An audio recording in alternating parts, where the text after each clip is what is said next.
ಜಮೀರ್ ಮನೆಗೆ ಹೋಗಿ ಬಿರಿಯಾನಿ ತಿಂದಿಲ್ಲ ಯತ್ನಾಳ. ನನ್ನ ಕ್ಷೇತ್ರದ ಸಲುವಾಗಿ ಸರ್ಕಾರಿ ಕಚೇರಿಗೆ ಹೋಗಿ ವಸತಿ ಸಚಿವ ಜಮೀರ್ ಅಹ್ಮದ್ ಖಾನ್ಗೆ ಭೇಟಿಯಾಗಿದ್ದೇನೆ. ನಾನೇನು ಅವರ ಮನೆಗೆ ಹೋಗಿ ಬಿರಿಯಾನಿ ತಿಂದಿಲ್ಲ ಎಂದು ಬಿಜೆಪಿ ಶಾಸಕ ಬಸನಗೌಡ ಪಾಟೀಲ್ ಯತ್ನಾಳ ಹೇಳಿದರು. ಮಂಗಳವಾರ ಬೆಳಗಾವಿಯಲ್ಲಿ ಸುದ್ದಿಗಾರರೊಂದಿಗೆ ಮಾತನಾಡಿದರು. ಅಲ್ಪಸಂಖ್ಯಾತರು ಎಂದರೆ ಕೇವಲ ಮುಸ್ಲಿಂ ಸಮಾಜದವರು ಮಾತ್ರ ಬರುವುದಿಲ್ಲ, ಕ್ರಿಶ್ಚಿಯನ್, ಸಿಖ್ ಎಲ್ಲರೂ ಬರುತ್ತಾರೆ ಎಂದರು. ವರದಿ ರಫೀಕ್ ಮುಲ್ಲಾ, ಸನಾ ಸುದ್ದಿ ವಾಹಿನಿ, ಬೆಳಗಾವಿ.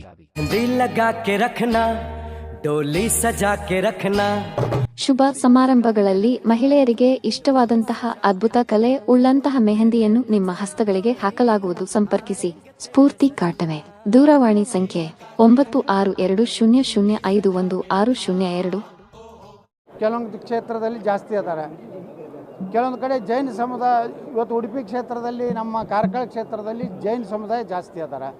ನೀವು 80-10 ರೇಷಿಯೋ ಮಾಡಿದ್ರೆ ಆ ಜೈನ ಸಮುದಾಯಕ್ಕೂ ಅನ್ಯಾಯ ಆಗ್ತದೆ, ಕ್ರಿಶ್ಚಿಯನ್ ಸಮಾಜಕ್ಕೂ ಅನ್ಯಾಯ ಆಗ್ತದೆ. ಅದಕ್ಕೆ ನಾವು ಹೇಳಿದ್ದೇನೆಂದರೆ, ವಿಧಾನಸಭಾವಾರ ಯಾವ್ಯಾವ ಅಲ್ಪಸಂಖ್ಯಾತ ಸಮುದಾಯಗಳದಾವು, ಜೈನರಿರ್ಬೋದು, ಸಿಖ್ರಿರ್ಬೋದು, ಪಾರ್ಸಿಗಳಿರ್ಬೋದು, ಕ್ರಿಶ್ಚಿಯನ್ರು, ಆ ಪರ್ಸೆಂಟೇಜ್ ಮ್ಯಾಗ ಅವ್ರಿಗೆ ಏನು ಅವರ ಸೌಲಭ್ಯಗಳನ್ನು ಕೊಡಬೇಕಂತೇಳಿ ಇವತ್ತು ಜಮೀರ್ ಅಹ್ಮದ್ ಖಾನ್ ಬೆಳಿಗ್ಗೆ ಕರೆಸಿದ್ರು.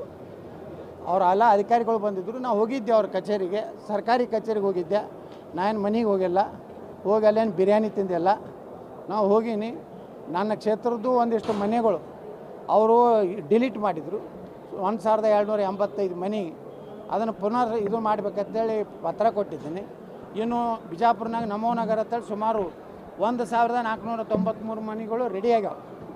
ಇನ್ನೂ ನನಗೆ ಬಿಜಾಪುರ ಕ್ಷೇತ್ರದಲ್ಲಿ ಸುಮಾರು 2500 ಮನೆಗಳು ಬರಬೇಕಾಗ್ಯಾವ. ಅದನ್ನು ಕೊಡಬೇಕು. ಯಾಕಂದ್ರೆ 31 ಎಕರೆ ಇದು ಎಲ್ಲನೂ ಜನರ ಪರವಾಗಿ ನಮ್ಮ ಹಿಂದೂ ಸಮಾಜದ ಭಾಗಗಳಿಗೆ ಅನ್ಯಾಯ ಆಗಿದ್ರ ಬಗ್ಗೆ ನಾವು ಹೋಗಿದ್ದು ನಿಜ. ನಮ್ಮದು ಜಮೀರ್ ಅಹ್ಮದ್ ಖಾನ್ ಅವರು ಸರ್ಕಾರಿ ಕೆಲಸಕ್ಕೆ ಹೋಗಿದ್ದೇ ಹೊರತು ಯಾವುದೇ ವೈಯಕ್ತಿಕ ಕೆಲಸ ಇಲ್ಲ. ಮಾಡಲಿ